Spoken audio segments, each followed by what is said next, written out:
Assalamualaikum. Waalaikumsalam warahmatullahi wabarakatuh.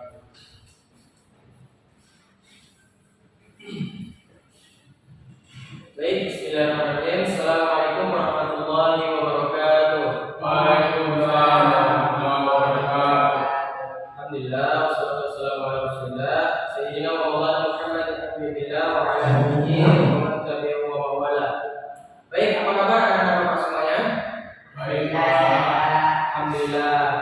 Baiklah, sebelum kita memulai pembelajaran, alangkah baiknya kita membaca Bismillahirrahmanirrahim. Bismillahirrahmanirrahim. Baik, ada yang tahu materi kita hari ini Anda Ahmad? Makanan dan minuman halal dan haram, Pak. Baik. Nah, materi kita hari ini adalah makanan dan minuman halal dan haram.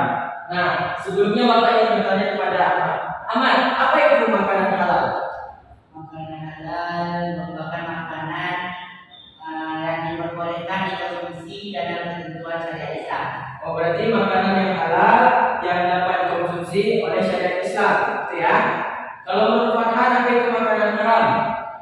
Karena yang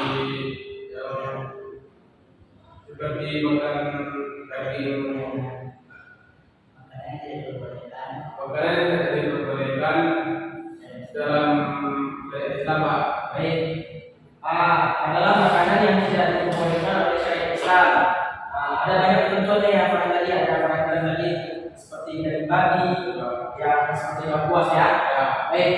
Nah, dalam memahami aturan agama Islam tentang makanan dan minuman yang halal dan haram ini sangat penting bagi umat muslim, kita sebagai muslim ya. Ini akan membantu kita memilih asupan yang sesuai dengan keyakinan dan memberikan manfaat bagi kesehatan kita ya, Bapak.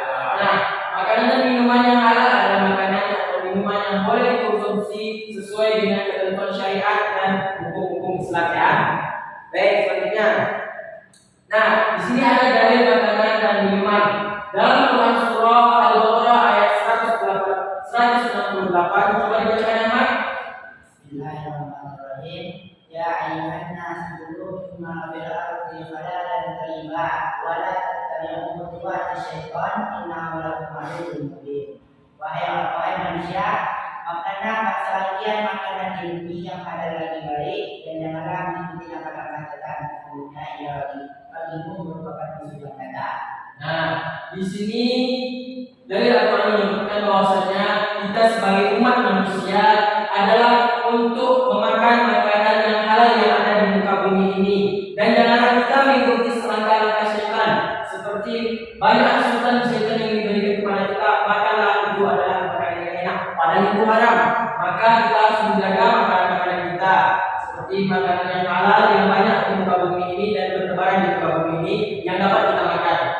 Oke, adapun lanjut itu dari hadisnya dari Nabi Muhammad SAW bersabda, setiap tubuh yang tumbuh dari makanan yang haram, maka api neraka lebih utama baginya, lebih layak membakarnya. Nah, di sini adalah bantahan dari Rasulullah SAW bahwasanya barang siapa yang makan makanan yang haram, maka api neraka lebih baik bagi utama dan lebih utama baginya untuk membakarnya orang-orang yang makan haram tersebut. Nah, selanjutnya ada juga kriteria makanan pandangan Islam. Nah, ada di sini tiga kriteria, yang pertama halal, haram, syubhat. Makanan halal di sini adalah makanan yang diperbolehkan dalam syariat Islam, seperti daging halal, daging yang halal, sayuran, buah-buahan, dan lainnya. Nah, halal di sini dilihat dari beberapa jenisnya, seperti dilihat dari cara memperolehnya, cara mendapatkannya, dan cara pemprosesan untuk makanan tersebut. Nah, cara memperolehnya seperti apa? Memperolehnya seperti dilihat dari kita mendapatkannya. Bagaimana cara mendapatkannya? Tidak mencuri atau tidak mengambil hak orang lain. Itu tidak boleh ya, Bapak. Kalau kita ingin memperolehnya tersebut dengan secara halal, maka rezeki yang Allah berikan kepada kita tersebut adalah rezeki yang baik, maka dapatkanlah dengan secara yang baik, bukan secara mencuri. Nah, ada pun juga lagi yaitu melihat dari zatnya.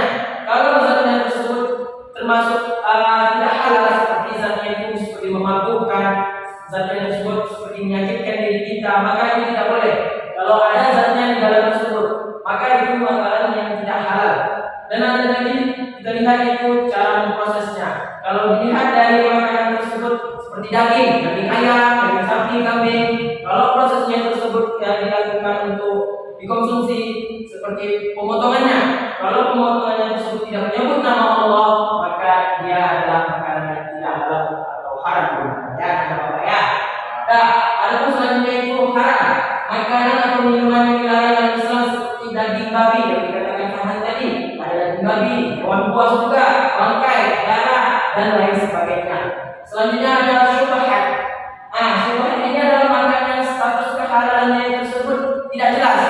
Seperti kita ke minimarket, kita lihat tidak ada label halal di dalamnya. Bagaimana kita menentukannya? Maka kalau misalkan ada keraguan di dalam diri kita untuk membelinya, maka jangan dibeli, karena tidak ada label halalnya. Nah, itulah yang dikatakan syubhat, tidak ada kejelasan tentang halalnya, sehingga perlu ada kehati-hatian di dalam konsumsinya, ya, Bapak. Baik, selanjutnya ada kriteria minuman pandangan Islam. Yang pertama, minuman halal. Minuman halal adalah sesuatu minuman yang terbuat dari bahan-bahan yang dihalalkan dan tidak ada zat yang memabukkan di dalamnya atau tidak mendatangkan mudarat seperti penyakit yang akan tumbuh pada kita.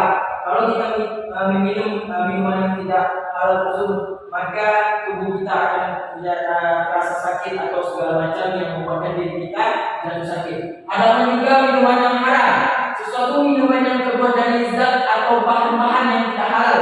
Seperti apa coba? Contohnya alkohol. Itu adalah minuman yang memabukkan. Nah, sifatnya yang memabukkan dan bila minumnya akan mendapatkan kemudaratan atau sesuatu penyakit yang merusak tubuh kita, ya, Bapak, ya. Jadi makanan tadi harus dikonsumsi dengan suatu makanan yang halal dan minuman juga. Jangan asal minum aja. Kita lihat dulu apakah ada zat-zat yang berbahaya di dalamnya. Kalau ada zat-zat yang berbahaya di dalamnya, kita lihat. Kalau kita pergi ke supermarket atau minimarket, kita lihat komposisinya. Lihat apakah ada zat yang berbahaya di dalamnya. Kalau ada zat berbahaya di dalamnya, maka jangan pernah kita coba meminumnya, maka kita akan merusak bagi tubuh kita sendiri. Nah, selanjutnya ada dampak mengkonsumsi makanan dan minuman yang haram.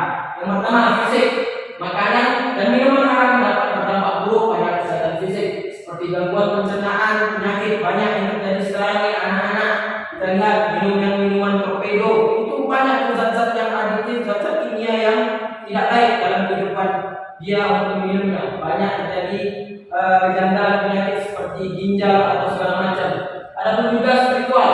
Mengkonsumsi makanan haram dapat mempengaruhi kondisi spiritual, seperti menurunnya rasa syukur dan kedekatan kepada Allah Subhanahu wa taala. Nah, bagi orang yang memakan atau meminum minuman yang haram ini, pasti dia merasakan kurang bersyukur.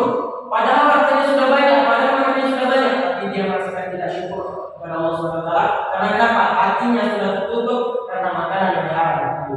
Ada pun juga mental. Makanan haram juga dapat berdampak pada kesehatan mental, seperti rasa bersalah dan kecemasan. Seperti apa? Kalau misalkan kita makan nih, ambil tetangga, terus ambil rasa bersalah kita, pasti sudah merasa bersalah di dalamnya. Itulah akan berdampak rasa bersalah dan kecemasan yang mengejar kita di situ atau ada dosa. Baik. Nah, inilah materi kita pada hari ini. Nah, apakah anak-anak sudah paham tentang materi makan dan minuman yang halal dan haram ini? Apakah ada yang ditanyakan? Tidak? Sudah cukup. Baik. Nah, dapat Bapak simpulkan, ya, anak-anak Bapak, bahwasanya makanan halal ini adalah makanan yang sifatnya baik untuk dikonsumsi oleh tubuh dan tidak dilarang oleh syariat Islam atau aturan Islam, atau sudah disebutkan di dalam Al-Quran juga apa saja makanan-makanan yang halal tersebut. Ada pun juga makanan yang haram tersebut adalah makanan yang tidak dibolehkan dimakan. Bahwasanya Al-Quran sudah menyebutkan makanan yang haram tersebut seperti daging babi, hewan buas, darah, najis dan segala macam. Itu sudah terdapat di dalam Al-Quran, dan Al-Quran adalah pedoman bagi umat manusia. Nah, baik pesan Bapak kepada anak-anak Bapak, giatlah belajar lagi, bahwasanya perjuangan masih banyak untuk anak-anak Bapak. Lanjutkan perjuangan tersebut, kejarlah cita-cita anak Bapak ya. Dan jangan lupa masih tetap belajar, jangan lupa mengulas ini untuk di rumah kembali ya, anak Bapak.